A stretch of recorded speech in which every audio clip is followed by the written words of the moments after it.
right now. I want to welcome to the show from Pajamas Media, our good friend Howard Nimmerov. Howard, welcome back, sir. Hey, thanks for having me on again, Cam. You know, it's amazing. I mean, it's just Congress goes away. They're out of session for a month or so. This should be sort of a quiet time of year, and I guess maybe for some pundits it is. But for those who are paying attention to Fast and Furious and the Second Amendment in general, it's just as busy as ever. And you had a piece at Pajamas Media today, another government-sponsored, quote-unquote, river of guns. Yeah. And that phrase in itself, Howard, is really interesting because this is, for really ever since the Obama administration came into power, we've been hearing about the river of guns that flows from the United States to Mexico. But the funny thing is, diplomats in Mexico, law enforcement sources in Mexico, have reported in diplomatic cables there is no iron river of guns. There is a trickle of low-level straw buyers who are, breaking the law and should be prosecuted to the fullest extent of the law, but they're the ones who are, by and large, buying one gun, maybe two guns, and then they're giving them to middlemen who are then giving them to the cartels. The only evidence of a river of guns comes from government operations like Fast and Furious. Yeah, no, I agree. And I think you even brought it up on an earlier show that, these cartels, not only do they have tens of billions of dollars to work with, but they have their own air forces. And there's nothing stopping them from flying to the Middle East, the gun bazaars, where they can purchase fully automatic AK-47s for $100 or $200 a piece. Why? When they can buy thousands of AK-47s at that price, why are they going to bother finding a straw purchaser who they have to pay, and then risking running it across the border at $1,000 a pop? It makes absolutely no sense. No, it doesn't. And so you say that there's another government-sponsored operation that may have occurred. We don't know for sure yet, but in Columbus, New Mexico, there is a story that has been bubbling up for a couple of months. A lot of officials there in Columbus, New Mexico, local politicians, including the mayor, the police chief, and a lot of others have been accused of buying guns for the cartels. Yeah, they've pretty much lost their police department and what they call with their city council and the mayor and the police chief. Actually, one of the members, he was a village trustee, which I guess is their version of city council. He has pled guilty now in federal court. And he has admitted to 3 counts of smuggling firearms from the United States into Mexico for the cartel. So this is no longer a maybe. This person's admitting it. And part of what he did was he paid the police chief for protection, and then arranged to buy the weapons and tactical gear and body armor, and then smuggled it to the La Linea drug cartel in Ciudad Juarez. So this apparently actually happened, and almost 200 of these guns were part of the Columbus, New Mexico government's responsibility, part of their conspiracy. Now, as I got into this and I started looking at federal code, remember that nice Title 18, Section 922, that bans straw purchases. It also bans the civilian purchase of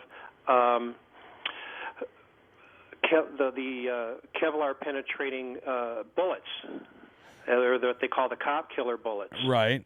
And it also bans the purchase, the civilian purchase of modern, fully automatic weaponry. However, these guys were going through the police chief. So police departments have the right to buy fully automatic, modern, up-to-date machine guns and assault rifles. They have the right to buy Teflon-coated bullets. that will penetrate Kevlar vests. So the more I looked at this, the more concerned I get. And you just came on and said that we just arrested a couple of guys in Texas. Uh-huh. Right. So this idea that, well, this is just a problem that's happening south of the border, that's a hallucination. Oh, yeah. Oh, totally. We talk about the cartels, and the cartels have waged a very violent campaign over territory in Mexico. But that doesn't mean that the cartels aren't operating in the United States. I mean, as a matter of fact, I believe the last report I saw, Howard, indicated that there was a cartel presence in well over 200 American cities. Yeah. And so and I just had to write a piece today about the officer that was shot at that traffic stop and murdered in Rapid City, South Dakota. And that pained me so bad that I had tears in my eyes. And, I have clients who are officers. I know officers. I've had the pleasure of interviewing officers from all over the country on various reports I've written.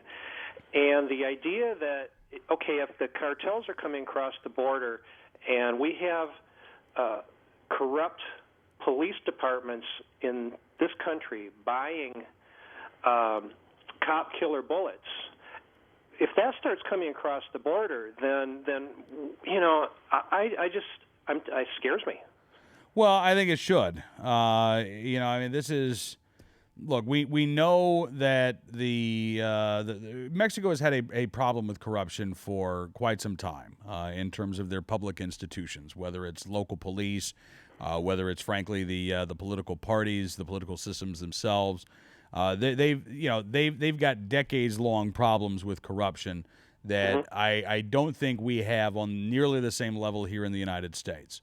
But you are talking about a multinational criminal enterprise that generates billions of dollars in profits every year.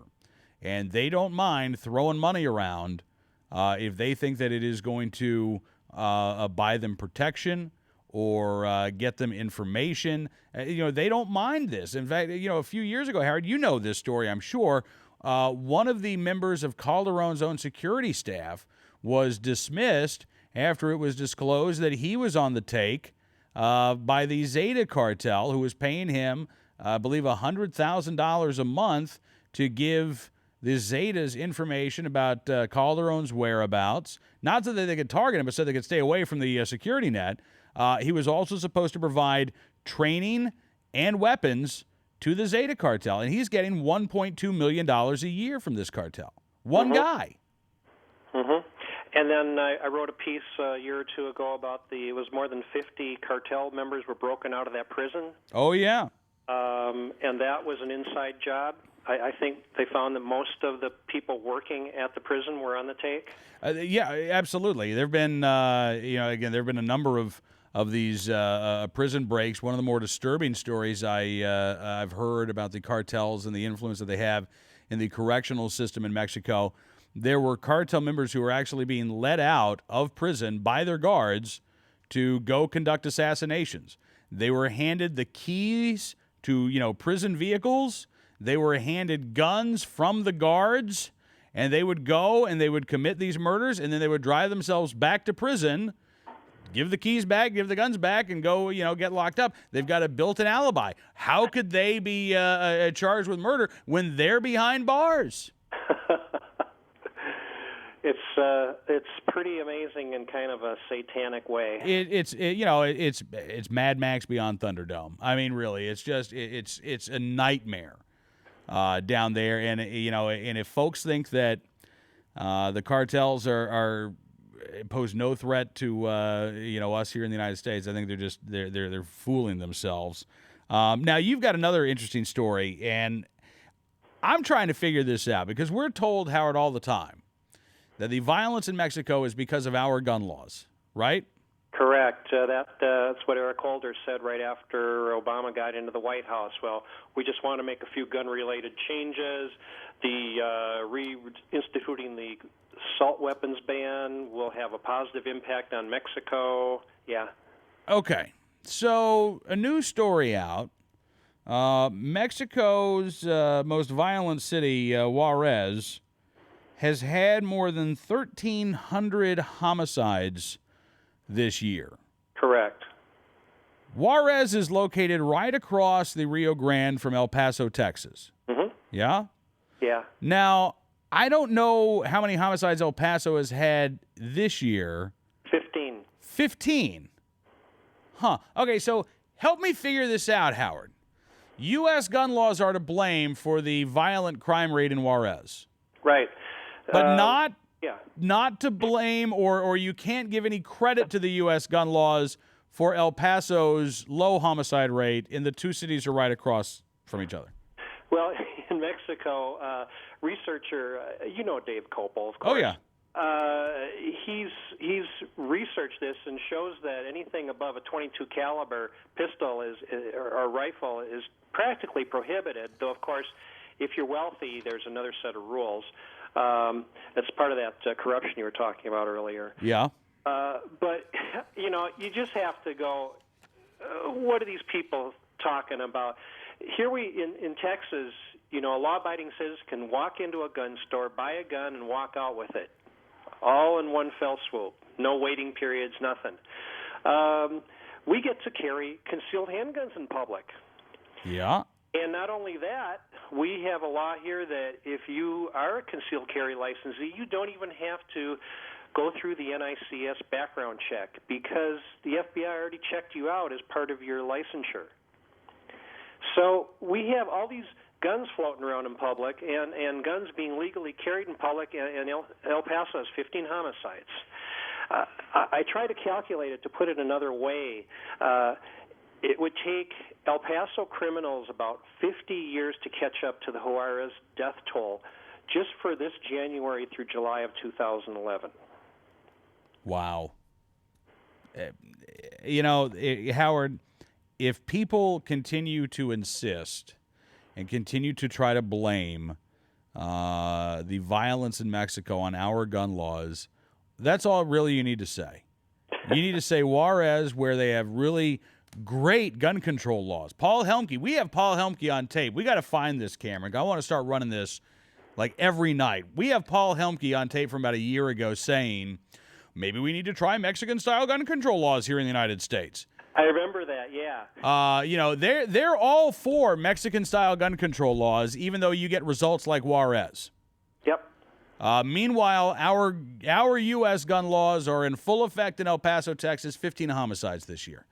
Tell me, I mean, again, look me in the eye and tell me that our gun laws are to blame.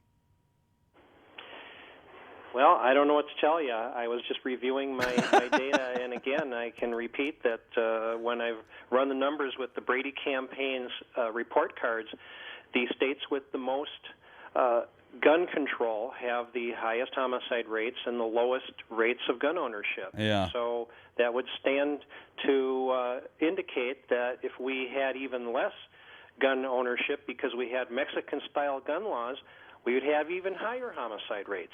Absolutely. Listen, Howard, I appreciate you doing the research, gathering the data, and reporting it. You're doing fantastic work, and I really am glad that we could have you on the program again tonight.